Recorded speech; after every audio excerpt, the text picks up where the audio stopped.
I mean, think about it, Eric. If I was to call you and I was to say, hey, I'm doing a think tank for Eddie Malouf, and I've got Eric Huberman coming in, I've got Tom Shipley coming in. Would you fly in from San Diego for that? Just for that. So that's what I started doing. A lot of times I'll invite people to these think tanks and they'll be like, oh, I'm not in Austin anymore. Or no, man, I'm not going to be in Austin at that time. And I'm like, yeah, fuck off. You don't get it, because it's very rare to be in a room where you're expert at something and you're in a room with 7 other experts and you're all competing for who's going to give one person the best, not advice, but the best question.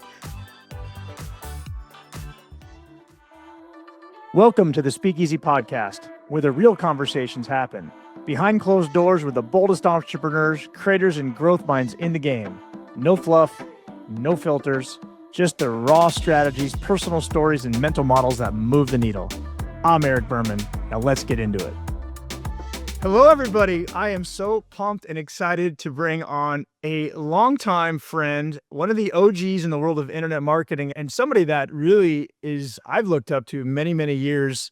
And it's funny because we have a lot of commonalities in the world of building community. So I was like so pumped for you and I to do this call together, especially for those that may not know, when we took Speakeasy from just San Diego and said, hey, let's do a test and fire off other cities and see how it goes and take this model. First call I made was this guy right here, and I'm so excited to bring on today's guest, Mr. David Gonzalez. DG, welcome. Hey, thank you so much, Eric, for having me. And hello to everyone watching. Appreciate you taking time. I'm going to do my best to entertain you, engage you, and make you wiser and smarter and richer. Let's go. That's natural. Yeah. So I want to go way back. Like, for those that don't or have not heard of the Internet Marketing Party, first of all, how many years has that been going on for? As of today, which is Tuesday, May the 13th, 16 years. Like September of this year will be our 17th year anniversary. And that's every single month without missing not even 1 month. During COVID, we went virtual and we were getting a ton of people there. But yeah, it's so much fun. People go, how are you so consistent? And I was like, I don't know. I mean, do you forget to eat or brush your teeth or pick up your kid from the school? You know, it's like certain things are just like fun or rewarding or important enough that you just do them. And so let's talk about this. So first of all, I want to get into this for a minute. And I don't want to spend all my time talking about Internet Marketing Party, but it's just so fascinating. Let's talk. I'm going to kind of go present and past and then future a little bit here. For the present, what exactly, for those that actually don't know or haven't been to an Internet Marketing Party, what is it about? What's the idea here? Yeah. I mean, I think just to make sure somebody's like doom scrolling or deciding whether or not they want to listen to this, my intention for this interview is to make it to where by the end of it, you have a better sense of how to build community, how to build true, long-lasting relationships with high quality, high caliber people. And so, Eric and I talked for a second before we hit record about kind of the structure, and we decided, talk a little bit about my past. So yeah, I grew up along the South Texas, along the Mexican border, down where Elon Musk is launching rockets now. And there's a lot of like poverty there. The main industries there are agriculture and the drug trade.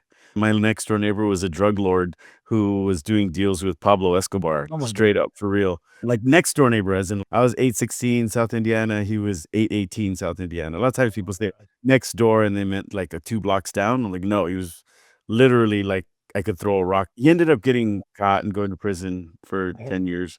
But he's an interesting cat. He used to always brag about how he could take all his money, take everything, and within a week he'd have it all back because it was like what he had in here by way of, he was super charismatic, super engaging, super captivating. I actually learned a lot from him by way of like principles. So anyway, that's where I grew up. My mom was a kindergarten teacher. My dad was an educator as well. I always grew up like knowing that I was built and destined for more. Whenever we'd come to Texas for vacations or, different activities up here, like it was 5-hour drive, I always felt like this was home. So yeah, this is where I decided to move after I left the house. And at the time I was deciding whether or not I wanted to, after I graduated college, whether I wanted to get my master's or my PhD or something. And I was really interested in neurolinguistic programming because I had gone through a really bad breakup, and a friend of mine turned me on to Tony Robbins and Unlimited Power.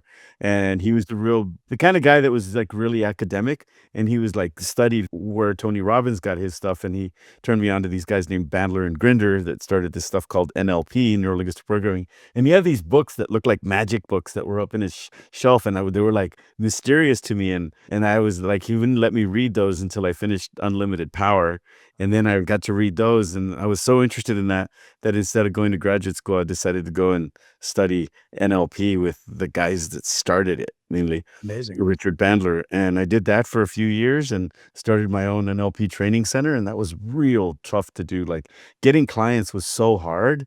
It was just like they taught you how to work with clients, but not how to get them. Oh, yeah. And You actually gotta go out and sell and knock on doors. Yeah, that's not the easy part. yeah, yeah, yeah, and then I started hearing about these guys named Jay Abraham and Gary Halbert and Gary Eugene Schwartz and Gary Vincent, like because it was all kind of like in this, like if you were into NLP, you were into like alternative knowledge, like you weren't like somehow came across this thing that talked about how to get 100 clients a month guaranteed, and it was this program called Positive Changes Hypnosis, and it was kind of like a franchise, and I looked it up, immediately signed up for it, went and took the training. And that's where I met Rich Sheffrin. That's where I met Harlan Kilstein. That's where I met Talmud Knudsen. That's where I met a ton of other folks that ended up, kind of staying. Yeah, it was. So that's an interesting background, a backdrop piece that not a lot of people know about. But I ended up running that business, turned it into $1 million a year business. I got into EO through that, built that to the point that it started once the internet started coming on board, and we'd run these big full page ads in our local newspaper, and a bunch of other people started getting licensed as hypnotherapists, and they started running smaller ads, and so we had all this competition, and it started dwindling as a business model, and I couldn't figure out how to keep it afloat, so I sold it by the skin of my teeth. And that's why I said I had money and I had time coming into the industry of internet marketing, which I didn't even know existed, because this is like 2007, you Okay. know? It was before Facebook existed, it was before YouTube existed, and my buddy Michael Lovitch had started this thing called the Hypnosis Network, and he had asked me for some pointers and stuff, and I was like, "Ah, that sounds stupid." And the next thing I know, I picked up this copy of Tim Ferriss's 4 Hour Workweek, and I read that from front to back. I didn't put it down once, and I read it all in one sitting, and that's I unusual. want that. That's what I want. Yeah. Yeah, I was like, "That is amazing." And I called Michael and I was like, "Dude, you're doing this thing." He goes, "Oh yeah, I've met Tim. He came to one of the masterminds we were a part of." And I'm like, "You met Tim Ferriss?" He was already a legend in my mind, and I didn't even know what a mastermind was. Yeah, he was part of this like different crews. He was hanging with Russell Brunson. He was hanging with Kevin Wilkie and Matt Gill. He was hanging with Stephen Pierce. He was hanging with Yannick Silver. He was like going to the undergrounds, all these things that didn't like were just sounded wow, like he was going to affiliate summit. And so yeah, he introduced me to some folks that were named Kevin Wilkie and Matt Gill that used to run a company called Nitro Marketing, and they were about to launch, they were super affiliates, and they were about to launch their first info product, and they lived in Dallas, and they asked me if I would be their affiliate manager, even though I didn't have any experience. They just said, your personality will, I think, will do a good job for us. And so Michael was like, don't get a job, just go and learn all the relationships. And so they gave me a spreadsheet with everybody's name on it. It had Frank Kern, Joe Polish, Yannick Silver, like everybody, Dan Kennedy. It was like I had their cell phone number, their email, but I didn't know who they were. So to me, they were just regular people. Yeah. And so early on, I got this reputation as like, who is this guy? Because everybody else was like really insular. And here I come.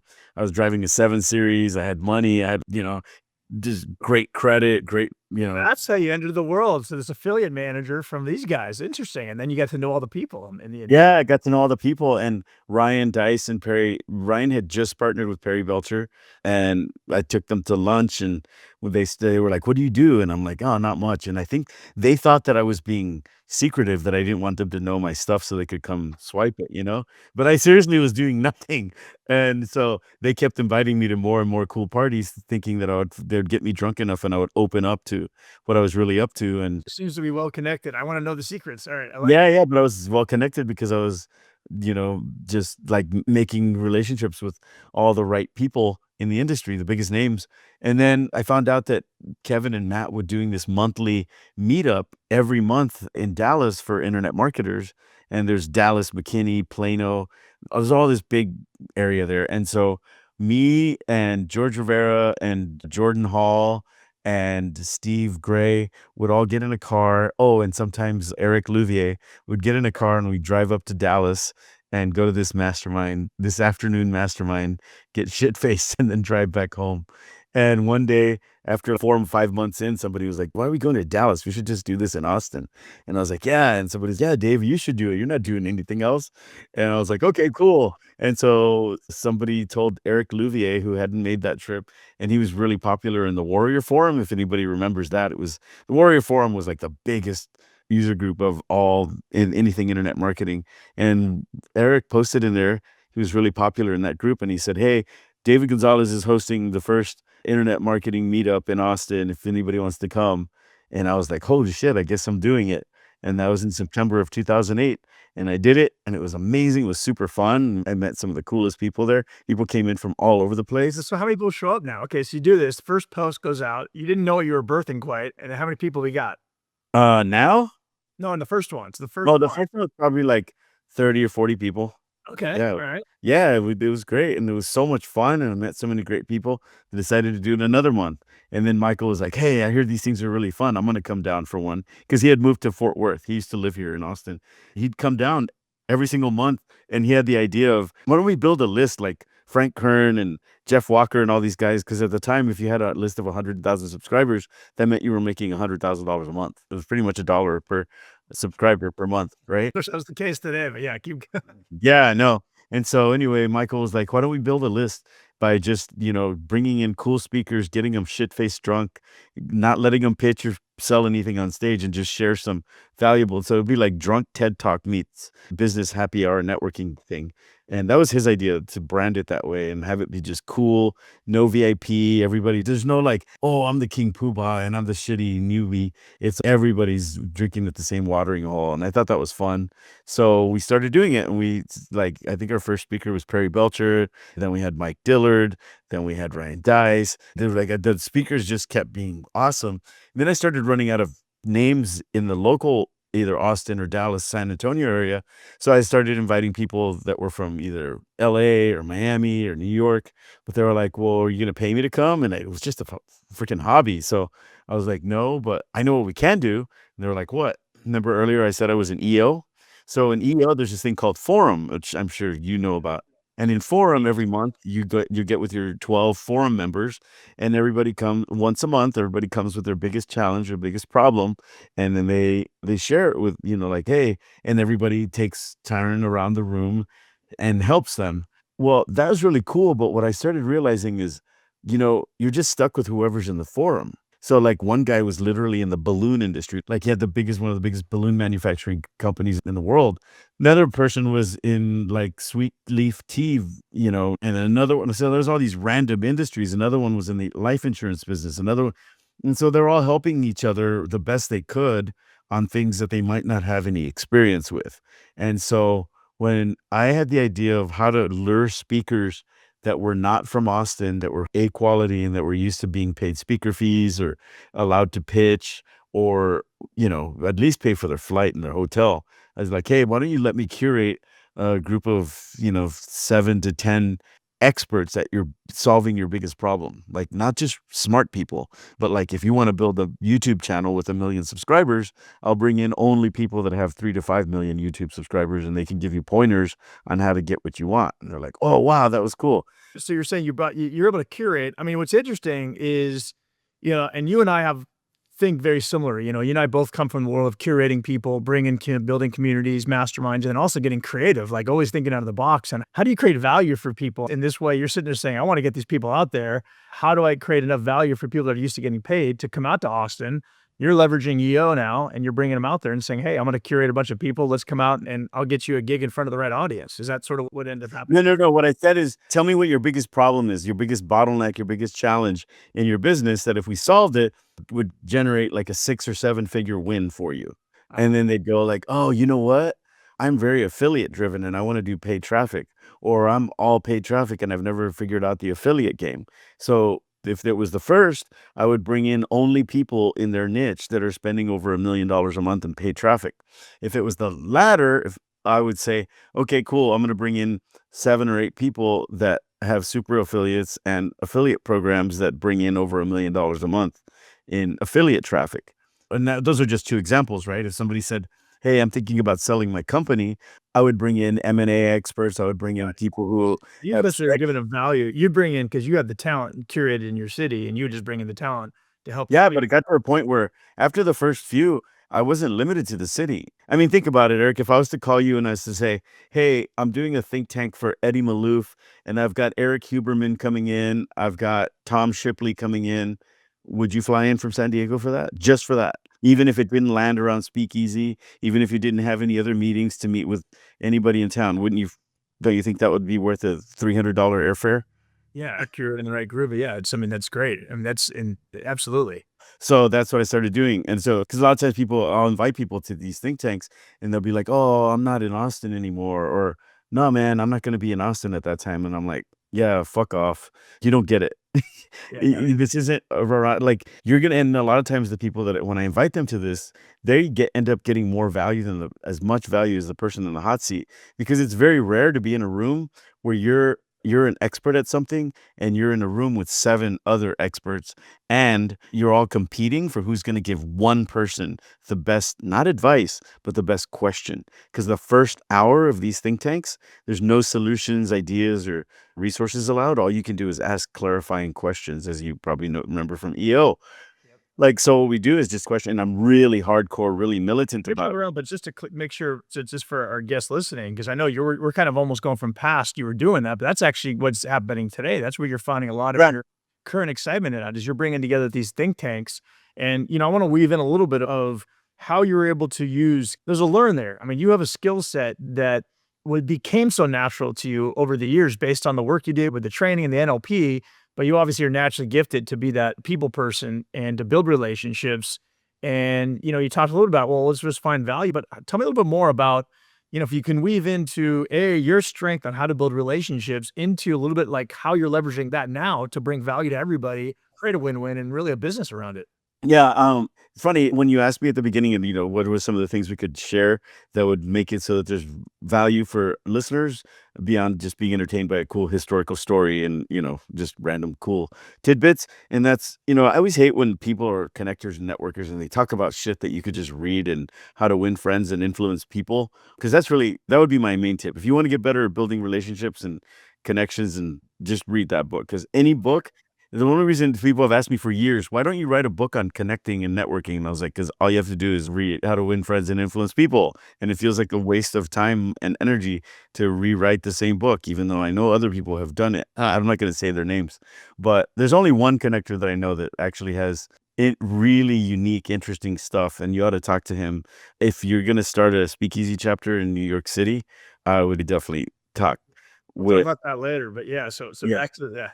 Yeah, yeah. So what I usually tell people is, the simplest thing you can do in connection and like building relationship is to realize the phrase interested is interesting. So I was telling Eric before this, I was like, if we were to have a conversation for 3 hours on an airplane, on a long bus ride or something like that, and all I did was ask Eric questions, and Eric talked and talked and talked, especially if there were questions about him, about his family, about his hobbies, his interests, his business. By the end of that 3-hour trip, he'd go home and his wife would say, how was your trip? And she'd go, it was amazing. We had the best conversation. Man, David's such a great conversationalist. He's so interesting. And I'd go home and I'd go, yeah, it was great. I learned all about Eric, which wouldn't be bad, right? Because now I've built relationship with you. Now I'll probably know things about you that very few other people in the world know. And one of the best people that I know that's really good at this is a woman named Sam Horn. She comes to a lot of my 3-day think tanks. If you know Sam, she's just a world class. She was actually just spoke at the last TED conference, not TEDx, but TED. Wow. And she works with like Fortune 50 companies. Yeah. And one of the things is we were talking about, and we're going to do this at my next 3-day think tank, is my phone. When you call, you can set the background picture, and the background picture on my phone is this one. So when she goes, David, when you called, like that picture of you is so awesome. Where are you? And I was like, I think that's my favorite picture of myself. And she's, really? Tell me why. And I was like, well, orange is my favorite color. I'm literally on top of the world. I didn't think you remember when I went to the Arctic Circle. I love my smile. And I was like, and if I want to share something really vulnerable, because that's the way, like when you're talking to Sam Horn, there's no such thing as like chit chat or surface level conversations. I just felt naturally inclined to share something really vulnerable with her. And I was like, I have friends that are really photogenic. Like they cannot take a bad picture. But with me, I say 8 out of 10 times when we're someplace and somebody's, let's take a picture. And I'm like, fuck, I know how I feel from the inside versus how I look in the picture never matches. And I was like, whereas in this picture, who I feel like matches. And she goes, wow, that's great. So at this next 3-day think tank, we're actually going to have people bring their favorite picture, and then she's going to guide them through an exercise of picking a partner and teaching them how to ask questions so that they can induce from people and evoke from people, how to get people to feel really vulnerable. What makes that your favorite picture? So I'd be curious to know at some point, what your favorite picture of yourself is, and then ask you 4, 5, 6 questions about it. And it'd probably, bring a lot of, isn't that cool? But that's the kind of stuff. Why I shared that though is, what did that do? Was it what she said? Was it what she was wearing? Was it how she spoke to me? No, it was the questions she asked that made it to where made me feel a certain way. That's what I'll remember forever. I think Maya Angelou has that quote. It's not what people say. It's not what people do. It's not what people are wearing. That's how they make you feel that you'll remember forever. So that being said, I don't think enough people, when they're at events, conferences, masterminds, or, interacting with people even on a Zoom call, do enough really finding out who's the human behind the person, who's in there. I'll ask questions like, hey, what do you do for fun? What do you do when you're not working? Who do you have any brothers and sisters? Like, what was it that you most dreamed of when you were a kid? Things like this that people are just like kind of taken aback by. But you don't have to spend a lot of time on it, just enough time that you can get somebody to tell you the real answer. Because a lot of times people will be like, oh, I just hang out, do fun stuff, hobby stuff. If you ask somebody like what they do when they're not working, that's not enough. You got to go a little layer deeper and go like, hey, I'm asking you these questions because I want to get to know you. So it's interesting. So David, I mean, people know you as being obviously in the middle of mega community, being a relationship guy. And I love this tip. And it's so simple. What you're saying is cut the nonsense that 99% of the people, if you're saying, if you want to go to the next level of relationships, there's the typical question everybody asks. Hey, what do you do? Where are you from? Yet you just spin that a little bit. You go a little bit deeper on a question that's not the norm. It almost breaks the pattern. Go to your NLP days. You're breaking the pattern in a sense, and you actually genuinely care. You're actually showing. Is that kind of what you're talking about here? Yeah, yeah, yeah. And it's funny that you say you genuinely care, because I think that's one of the big pieces. You can't, if you ask it just because you're doing a pattern interrupt and you're doing what I said to do in this podcast, it's not going to work. You actually have to genuinely care. And if you're not the kind of person that genuinely cares, there's some hacks that I think you could use, because I do genuinely care. But I guess there's some people I don't really care that much about, in which case you shouldn't try and be building relationship with them.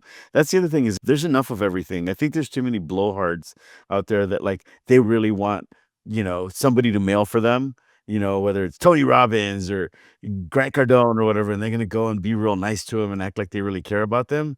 If you don't like that person, like just find some other way to make money, or have your affiliate manager go be friends with them. But it's lame because people can feel it. And I think that's probably what the second one is: be as much in alignment with who deep down, like when you're in alignment with who you really are. Like, what would you do if nobody was watching? What would you do if you had all the money in the world and you didn't have to talk to this person? Would you be talking to them? Well, then don't talk to them.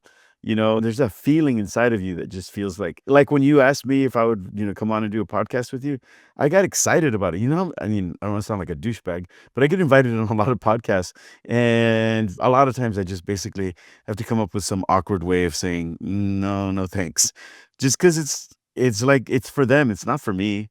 You know what I mean? And with you, you have a genuine interest in people, and I knew that it would come through in your questions, and you were genuinely excited about inviting me on here. A lot of times people, I just feel like they're just going down their like checklist. And so if you're ever doing that, then stop it, because people can feel it, and it's a waste of your life.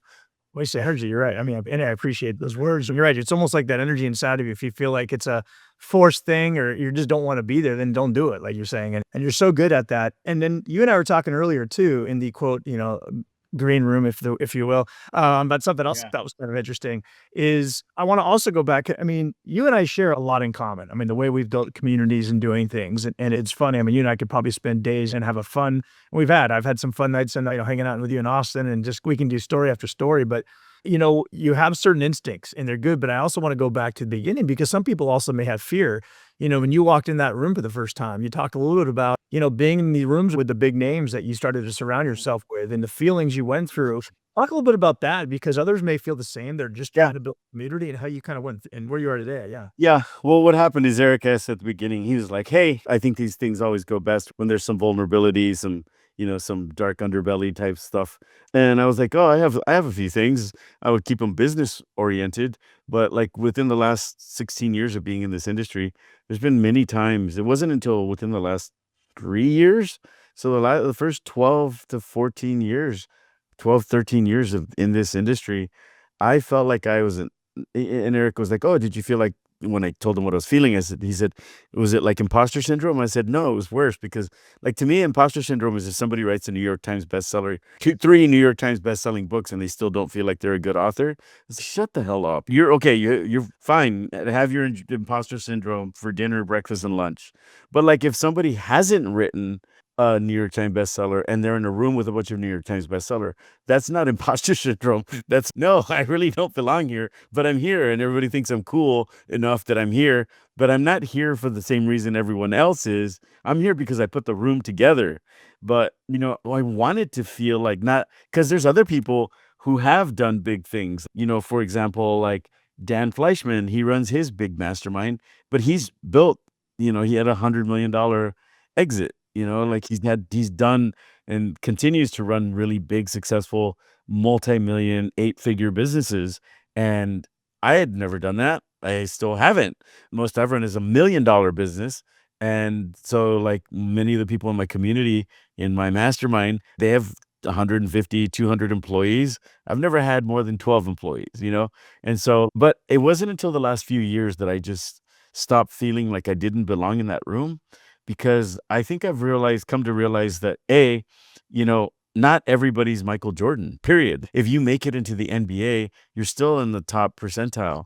And everybody has a different level of greatness. I've been married for 26 years, been with my wife for 29 years. We have a amazing 23-year-old daughter who's the light of our lives. She's healthy, she's happy, she's thriving. She loves spending time with us. I have a network of friends that's second to none, like literally friends who other people would like. I don't know if they'd kill to hang out with them, but if I started listing off some of the people that are my close, deep, rich friends that I get invited to their like birthday parties with only 8 or 9 people, I get invited to go on vacation with them. Like, I'm not talking about friends who like, they give you a long hug at a mastermind. And these are people that are sought after that. I know what you're saying, but what switched in you? You said 3 years ago. What mentally shifted in your mindset to feel like, Well, what shifted it was I structured some deals before COVID that made it to where my passive recurring revenue started exceeding my monthly living expenses. That was on autopilot. I would do work once and then I would continue getting paid. And that put me in a situation where I realized that I saw enough situations by being an affiliate manager and by being in enough think tank rooms where there's people running $30 million companies that were bringing home 300 grand, like straight up, with really low margins, and that's huge risk and really under leveraged. And they're just like, it's all vanity metrics and stuff. And then I also know people who have built really like big companies, but they're miserable and they're divorced or their friends are not really existent or they're boring people to be around if you're not talking about business. And I'm like, oh, cool. Like, it's kind of like when you're playing Dungeons and Dragons or those games where you pick a character, right? And this character can throw like lightning bolts, but it's got this, Achilles heel where you can throw a dart at it and it'll explode or something. It's like everything has its highs and lows. And I think in the last few years, I started like becoming financially independent in that way, made it to where I could then just kind of like rest on the deck instead of treading water all the time, keeping my head afloat. Could rest on the pool deck and watch everything happening. I'm almost saying because I could relate a lot to again, I could relate so much to this, David, is that, that financial hurdle overcame it. You're sitting there saying, well, wait a second. I'm watching my bank account. I'm talking to so many people who are sitting there stressing about their work, thinking that their vanity metrics are making them so powerful, yet they're not happy. They're not making money. And you're sitting there saying, I'm happy in all areas of my life now. I got amazing friends, family, all that stuff. I'm paying the bills. I love what I'm doing. And you're like, wait a second, I am successful here. What makes these people any better or different than me? And I think I want to go back because, something you said earlier, because I felt the same way as you, Dave. And I don't normally want to share too much on my side, but because this hits me as well, is like even me curating the first speakeasy group in San Diego, I'm pulling in John Assaraf, Mike Koenigs, Darren Hardy, all these big name people. And I'm sitting there saying, same as you, same feeling. These people are doing way more money. I'm just, Brian Tracy's right arm guy, but I'm not Brian Tracy in the room with all these other peers. So like I had to convince myself that the value, and I want to remind you what you said, because it's actually the value we tend to not see sometimes, not only in this, but for others I talk to, is the skill you're so good at. In this case, it was curating people, staying on top of them, organizing them, is truly an art form.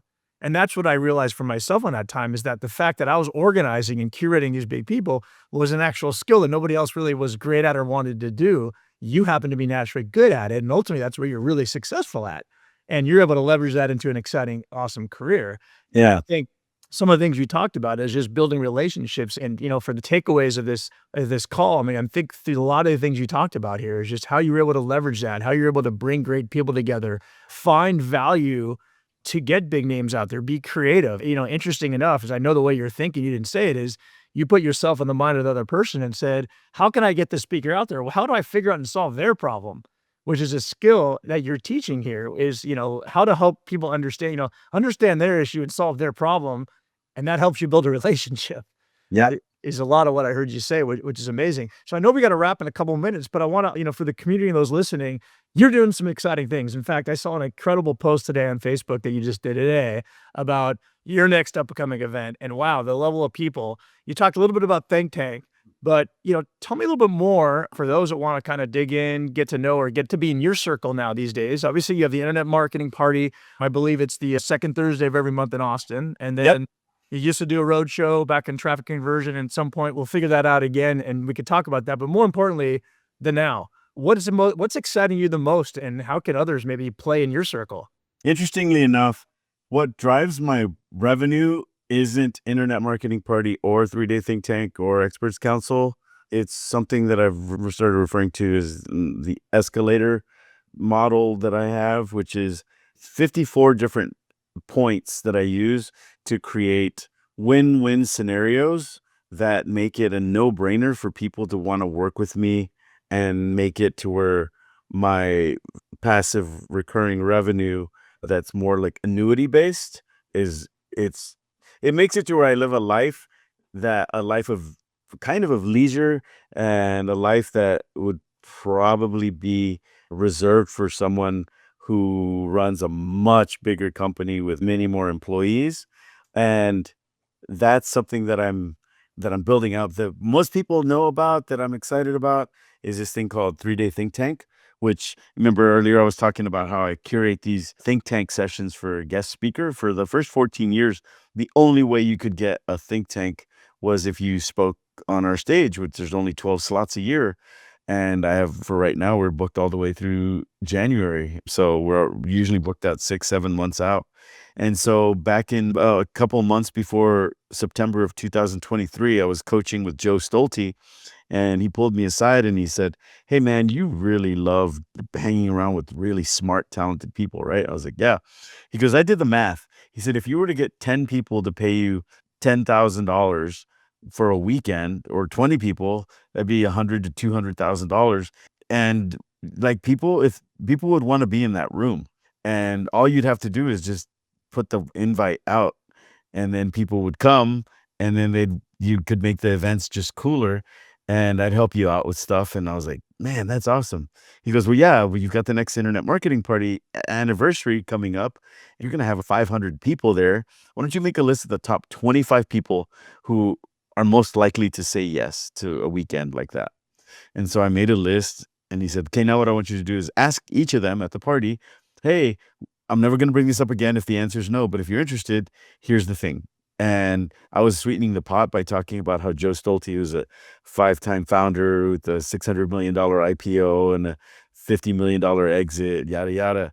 And the people were being like, yeah. And so I called Joe and I was like, dude, everybody's saying yes. I've already talked to 6 people and they're like all in. I was like, I just need to set up a PayPal payment link. He goes, they haven't paid? And I was like, no. And he's like, well, first of all, if they haven't paid, they're not yeses. They're just like, so I was like, called them back up and I was like, my coach said you're not a yes unless you paid. They're like, no, give me your credit card. Here's my credit card.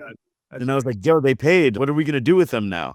And what are we going to do with them? I'm going to be in Hawaii. You're like, I don't know what, he's like, my real coaching for you wasn't that you put on this mastermind. It was that you think you need a partner. You think you need Lovitch, or you think you need Ron Lynch, or you think you need me, but you're enough. You have all you need. And I was like, fuck you, Joe.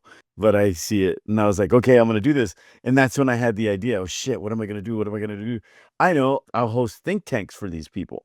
They had already said that, yes, they were just going to come hang out in a mansion with a bunch of other great, talented people. So I started doing think tanks for them. And it was just like the reviews we got were out of this world. And it's the only mastermind I know where there's no speakers, there's no content. And every single person there could be a speaker. And at that case, it's like we're talking about people that usually they're the people that when you're in a mastermind and there's somebody on stage, they pretend like they got a phone call so they can go out into the lobby because they're just, they're like, man, I trained that guy or somebody on my team trained that guy that's up there on stage. And so they walk out in the lobby. And as soon as they walk into the lobby, 3 or 4 people rush them and go, hey, can I get a selfie with you? Or, hey, can I pick your brain? And they're like, shit.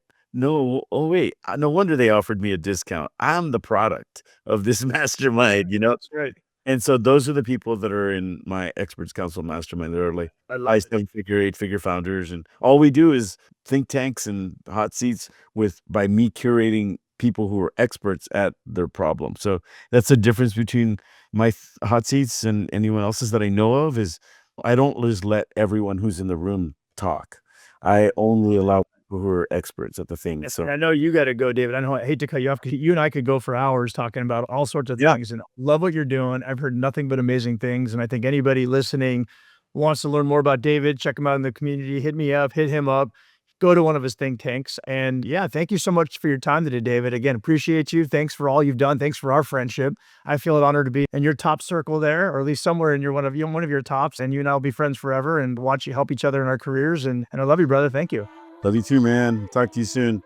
And that's a wrap from the Speakeasy Podcast. If something sparked for you, don't keep it to yourself. Share it, review it, and pass it to the one person who needs to hear this right now. Want in on the real mastermind? Tap the link in the show notes to apply. Until next time, keep scaling, stay sharp, and don't be the smartest one in the room.